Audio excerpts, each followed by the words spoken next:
गौतम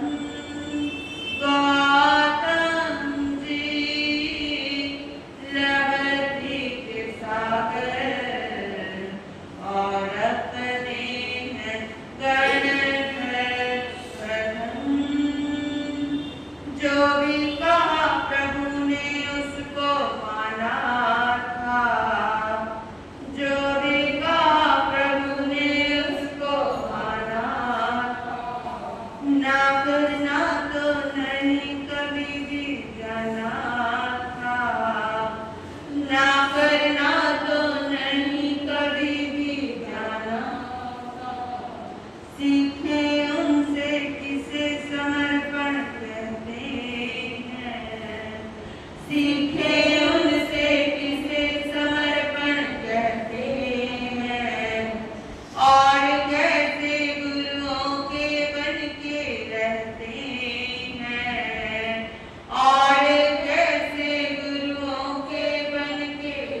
सर्वेषु मैत्रीन् गुणेषु प्रमोदं पृष्ठेषु जीवेषु कृपापरकं माध्यस्थभावं विपरीतवृत्तौ सदा ममात्मा विदधातु देव।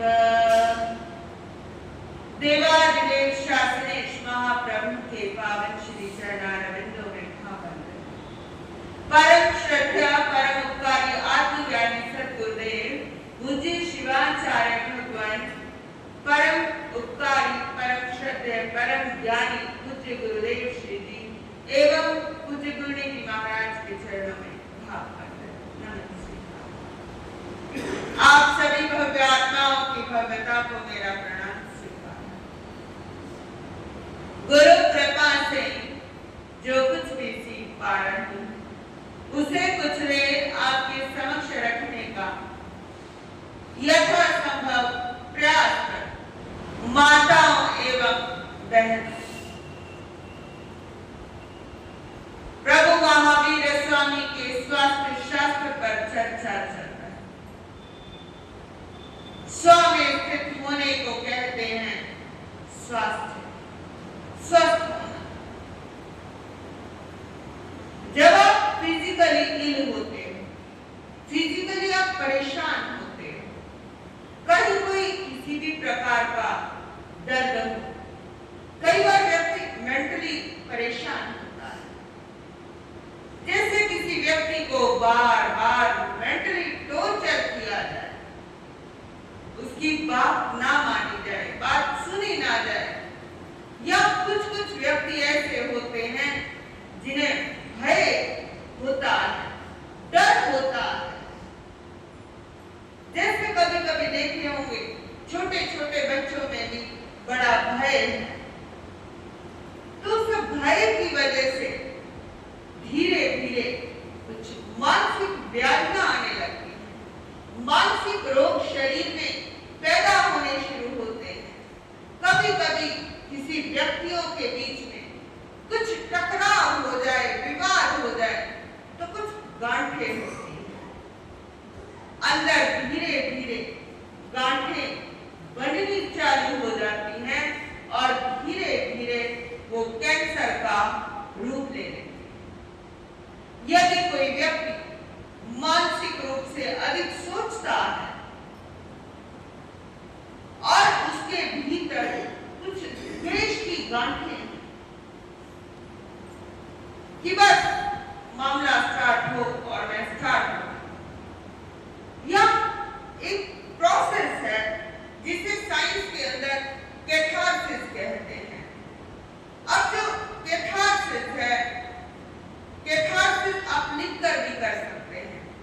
जैसे स्कूल के अंदर कहा जाता है कि प्रतिदिन अपनी डायरी लिखा करो। जैसे आपके अंदर कोई बात पैदा हुई, किसी के बारे में बहुत बुरा सोचा, आपने कागज पर लिखा और उसे रख दिया। जब तक वो बात खत्म ना हो जाए तो लगातार आप लिखते रहो जो आपके मन के अंदर फला व्यक्ति के संबंध में बात आ रही है। जैसे आपने बुरा भोजन किया, विकृत भोजन किया, जो भोजन आपके लिए किसी भी प्रकार से पचने योग्य नहीं था, और धीरे धीरे क्या होता है, सिस्टम के अंदर ऐसा होता है, सिस्टम आपके अंदर का उसे बाहर की ओर निकालता है। अब उल्टी के द्वारा निकाला गया, विरेचन भी तो इसे कहा जाता है। मन के अंदर कुछ बुरी भावनाएं अंदर चली गई हैं, क्या आपने कभी निकालने की कोशिश की है बुरी भावनाओं को? हैं जी? निकालने की कोशिश की है बुरी भावनाओं को? जैसे प्रतिक्रमण है, प्रायश्चित है, ये सब बुरी भावनाओं को निकालने की विधियां हैं। जिसके प्रति आपके मन में जो गांठें हैं वो निकालनी बड़ी जरूरी है। अगर वो बातें नहीं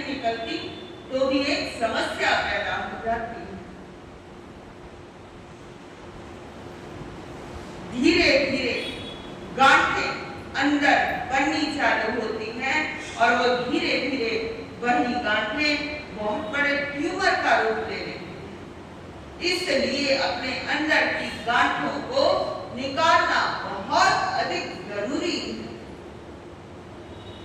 जो कायोत्सर्ग है ना, उत्सर्ग कहते हैं हल्का होने को, काया के शिथिलीकरण करने को। शिथिलीकरण का मतलब है ढीला छोड़ देना। जैसे आपके जीवन में कोई कष्ट आया, कोई परेशानी आई, कोई संकट आया, कोई दुख तकलीफ आई, तो आपका दिलो दिमाग क्या होता है? भारी हो जाता है। हैं जी, आपका दिलो दिमाग बहुत भारी हो जाता है और भारी होने के साथ क्या होता है? आपको उस उपसर्ग का एहसास होता है। और उपसर्ग कहते हैं हल्का होने। जैसे काया का उपसर्ग करना, काया को ढीला छोड़ना, काया के लिए एहसास ही ना हो कि यहाँ पर काया है भी। काया का शिथिलीकरण करने को कहते हैं कायोत्सर्ग। तनाव और दर्द वैज्ञानिक दृष्टिकोण के आधार पर बताया गया है।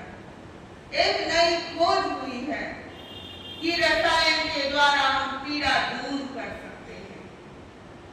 जैसे शरीर के अंदर कुछ केमिकल बनते हैं, कुछ केमिकल होते हैं आपके मन को खुश करने के, और कुछ केमिकल ऐसे होते हैं जो आपको मन को दुखी कर देते हैं।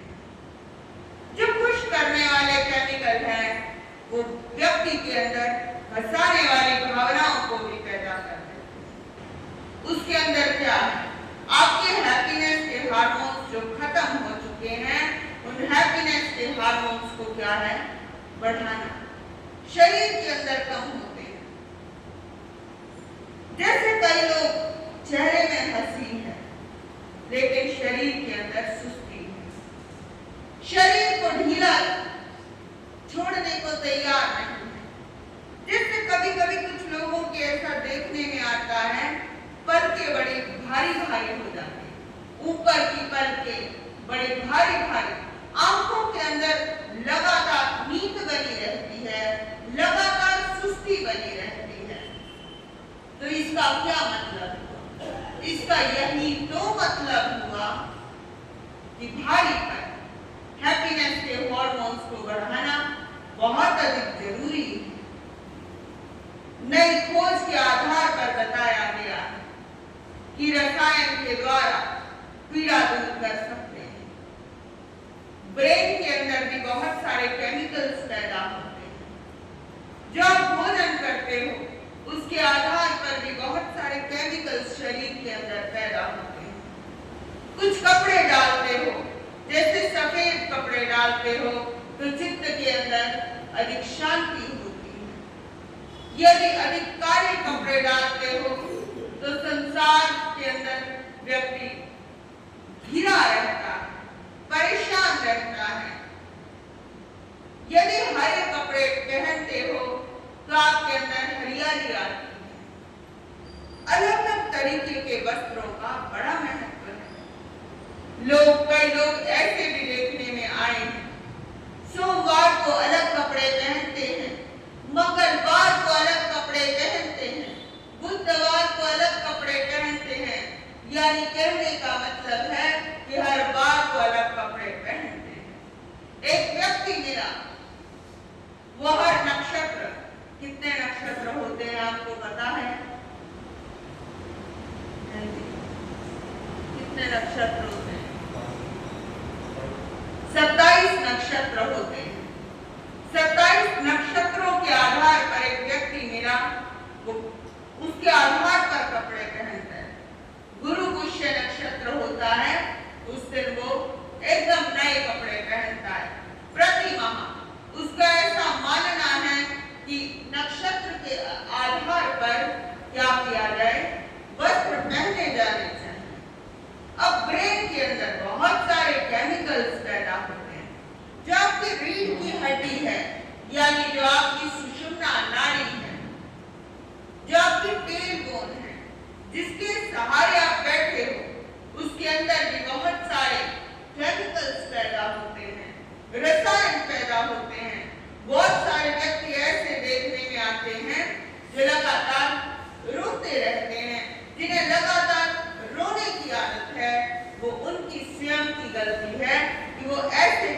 केमिकल्स को और शरीर के अंदर बढ़ाते जा रहे हैं, बढ़ावा देते जा रहे हैं। अब कुछ केमिकल्स यदि नेगेटिव हैं तो उन्हें पॉजिटिव भी तो बनाया जा सकता है। जैसे कुछ केमिकल ऐसे हैं शरीर के अंदर जो पैदा हो रहे हैं, जो अधिक क्या हो रहा है, यहाँ पर क्या हो रहा है, अधिक दर्द हो रहा है किसी केमिकल्स के अधिक बढ़ने से। उस दर्द को रोका भी तो जा सकता है केमिकल्स को चेंज करके। यह आपके अपने हाथ में ही तो है, यह आपकी अपनी साधना ही तो है।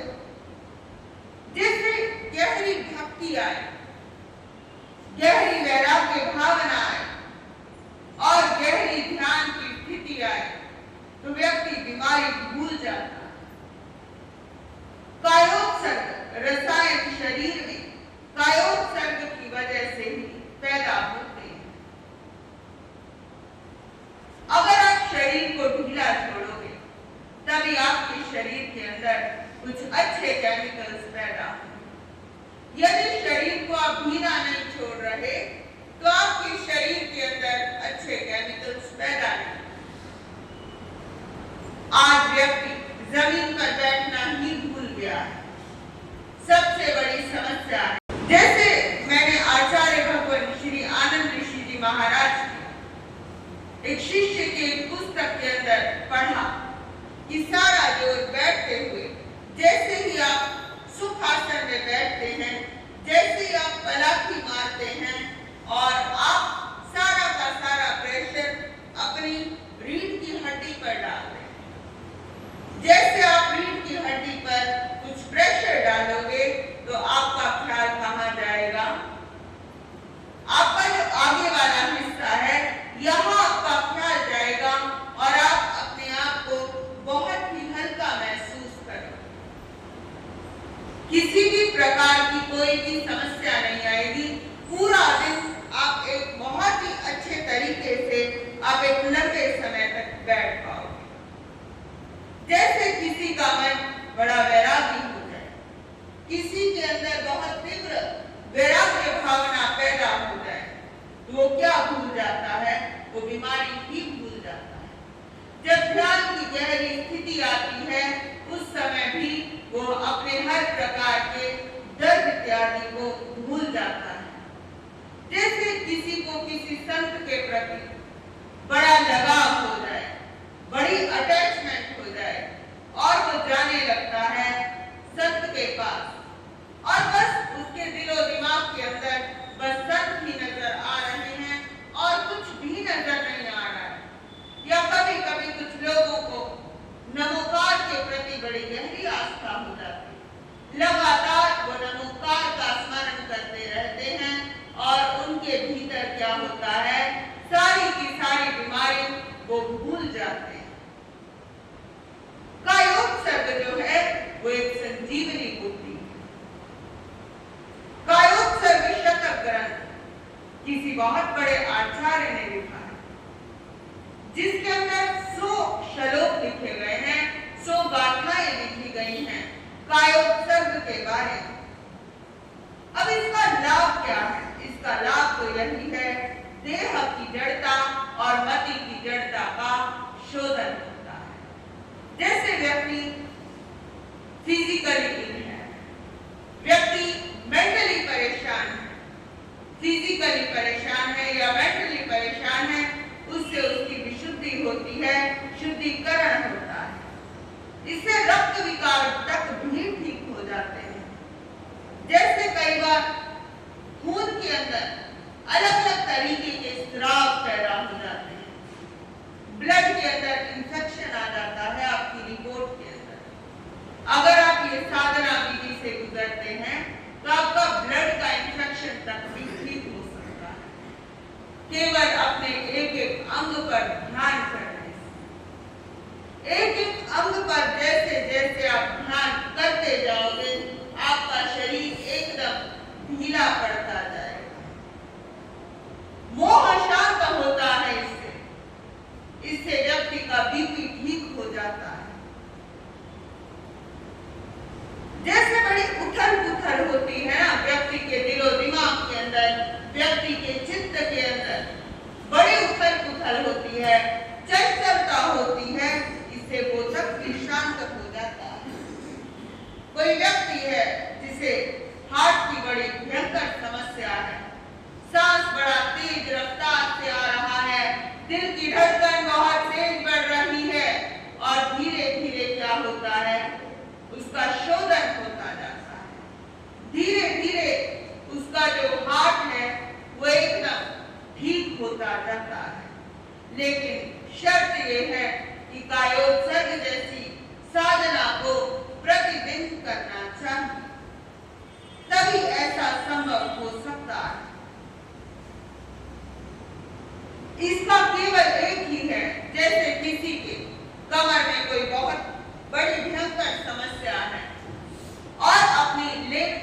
या बैठकर या खड़े होकर अपनी मांसपेशियों को ढीला छोड़ दो।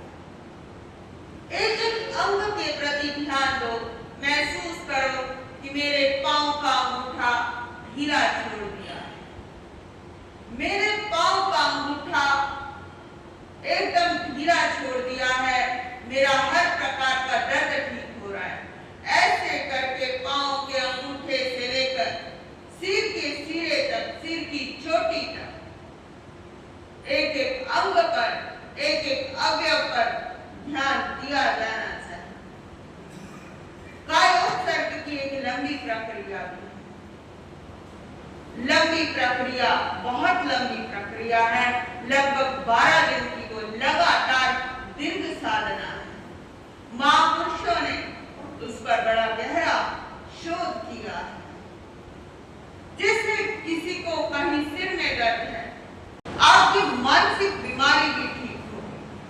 जैसे घर के अंदर कोई 19-21 बात, छोटी छोटी बातों पर झगड़ा हो जाता है।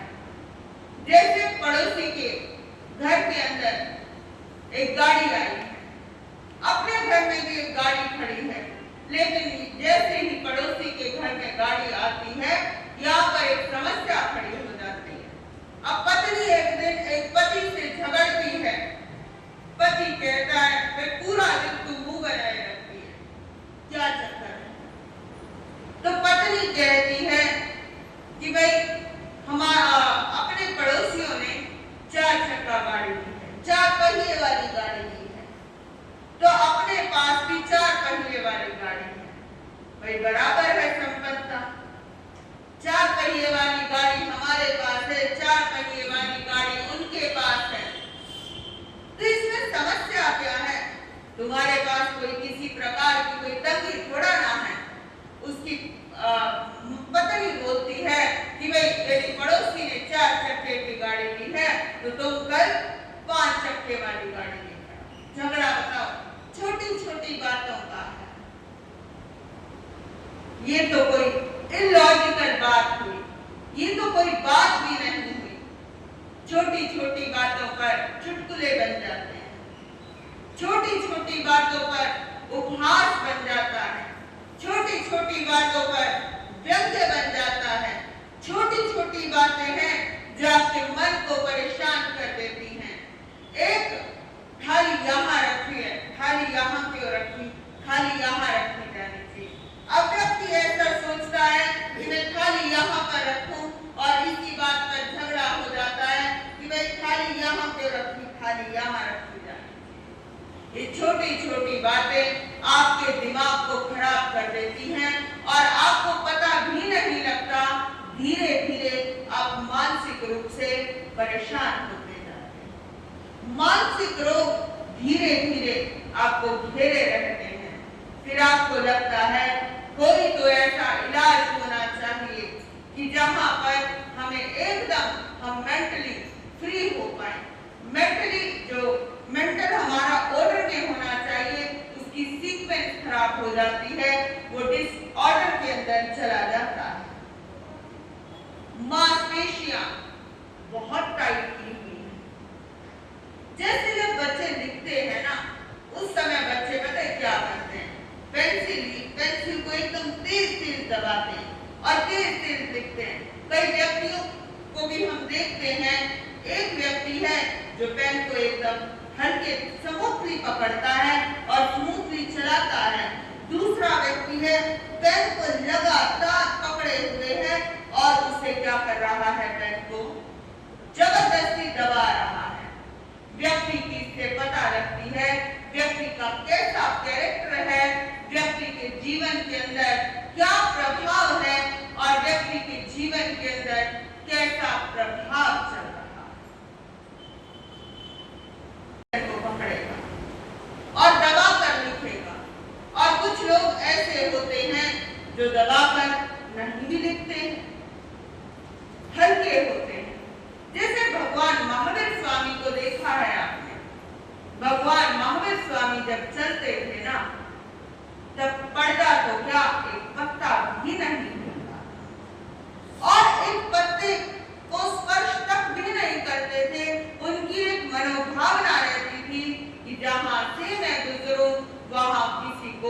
पीड़ा देकर ना हो। हमारे कुछ सामायिक सूत्रों के पाठ के अंदर भी आता है कि मैंने किसी बीज को मसला हो, किसी बीज को मसला हो, किसी पत्ते को कुचला हो, किसी पत्ते को तोड़ा हो, किसी टहनी को तोड़ा हो, उसके लिए मैं आलोचना करूं।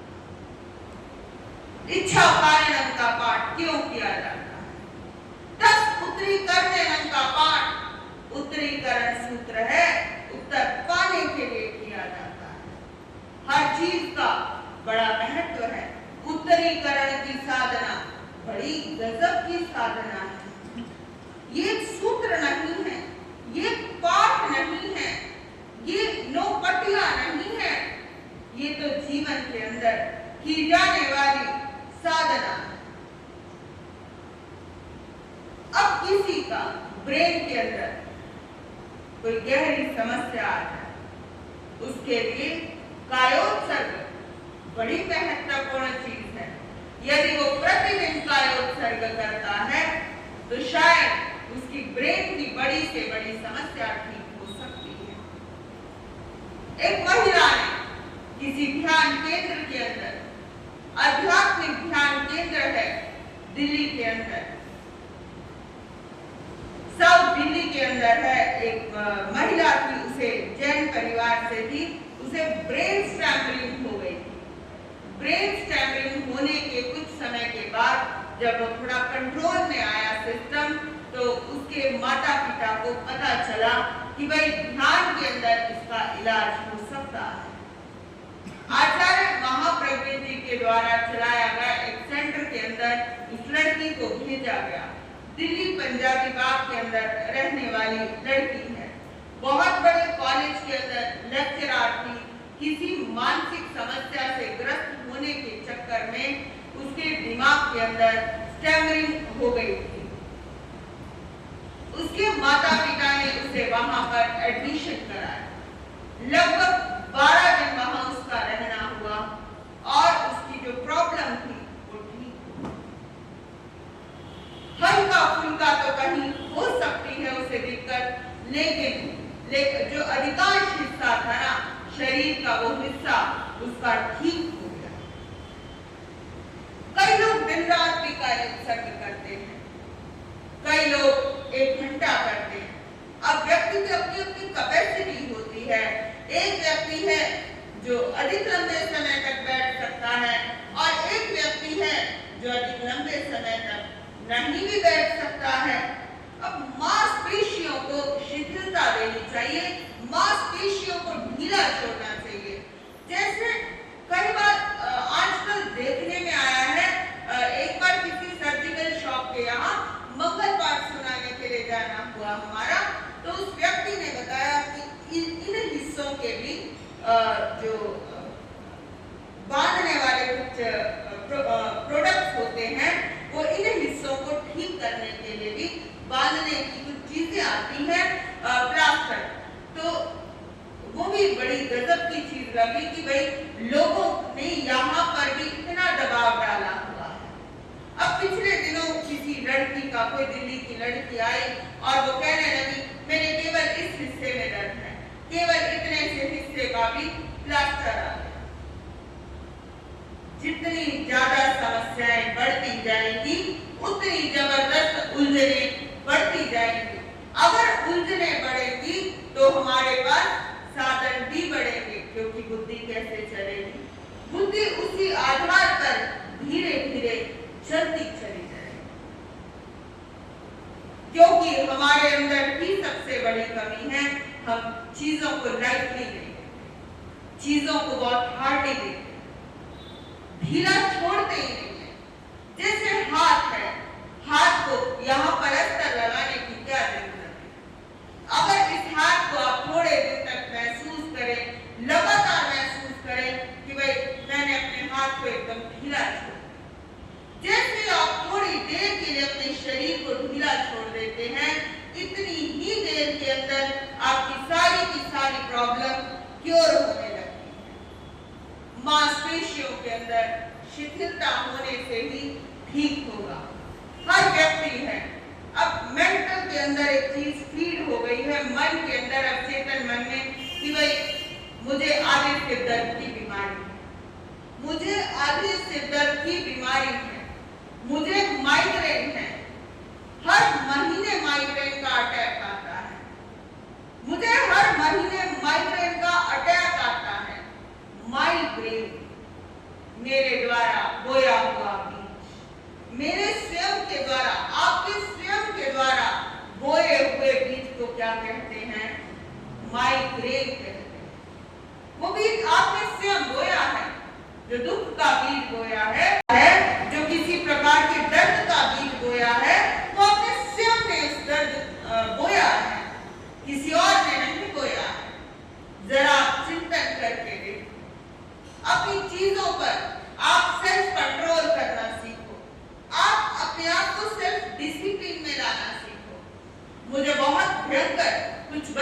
कैसा अटेम्प्ट करूं?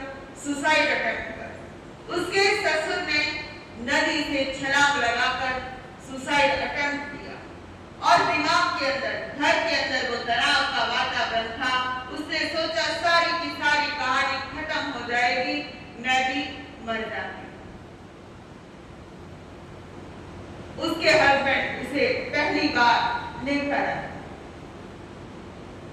पहली बार जब वो आई तो उसने मुंह फेर दिया हमारे पास आकर कि भाई मैं जैन संतों के दर्शन नहीं कर, मेरा धर्म भ्रष्ट होता है। उसके पति ने उसे बार बार समझाने की कोशिश की, लेकिन उसके मन में एक ही बात थी कि मुझे तो केवल और केवल सुसाइड अटेम्प्ट करना है। उसके पति ने उसे समझाने की लाख कोशिश की कि भाई पापा की शोक सभा है, कम से कम शोक सभा में तुम्हें आना है। अब फाइनली उसे समझाया गया, बहुत समझाया गया। एक सप्ताह के बाद शोक सभा हो गई। शोक सभा के अंदर वो गई नहीं और वो शोक सभा में ना जाकर उसे किसी होटल के अंदर ठहरवा दिया एक दिन के लिए कि भाई जितने दिन रिश्तेदार आएंगे इसे किसी होटल के अंदर ठहरा दिया जाए, ना ये रिश्तेदारों को देखेगी और ये वहां पर बंद रहेगी कैद खाने के अंदर, और अपने आप थोड़े दिन के बाद इसका फोन आ जाएगा। घर के अंदर फोन आता है, मुझे उन्हीं संतों के पास लेके चलो जिन संतों के पास आप मुझे लेकर गए थे। उसके पति और उसकी सास उसे लेकर आए। उसे धीरे धीरे पूछा गया कि भाई तुम्हें समस्या क्या है, तुम्हारा मन मरने का क्यों करता है? उसका मन मरने का इसलिए करता था कि घर के अंदर जैसे ही कोई काम एक दूसरे को कह देते हैं तो सारे के सारे घर के लोग सारे काम जो निगम में निकल लेते, वो कहते भाई काम करने से बेहतर तो अच्छा है कि हम तो मर ही जाए।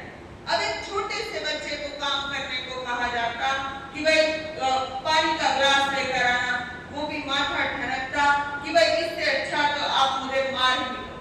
आपने पैदा ही क्यों किया था? काम करवाने के लिए पैदा किया था।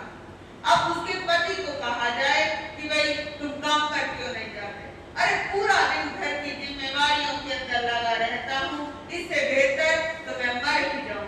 वो जो मरने की बात थी ना, पूरा दिन चलती रहती, इससे अच्छा तो मर ही जाऊं, इससे अच्छा तो मर ही जाऊं। अब वो पत्नी इस वजह से वो क्या सोचती है, मैं इससे अच्छा तो मर ही जाऊं। पूरा दिन ये शब्द सुनते सुनते उसके वातावरण के अंदर, उसके आवामंडल के अंदर ये शब्द गूंजता रहा। एक व्यक्ति है जिसके पास आपको जाकर मानसिक शांति मिलती है और एक स्थान ऐसा है जहां पर जाकर आपको अशांति का एहसास होता है। कभी आपने धूप बत्ती या अगरबत्ती जलाई होगी, कहीं आप गुजरे होंगे, वहां चल रही होगी, देखा होगा। अब जहां पर वो बत्ती जल रही है वहां पर खुशबू आ रही है, और थोड़ी और आगे बढ़ते हैं तो वहां पर गंदा नाला है। भाई चॉइस आपकी है ना, खुशबू में रहना या बदबू में रहना, सकारात्मकता में रहना या नकारात्मकता में रहना, गुस्से में रहना या शांत स्वभाव में रहना या खुश होकर रहना, यह आप पर डिपेंड करता है। अब कायोत्सर्ग उस महिला को करवाया गया।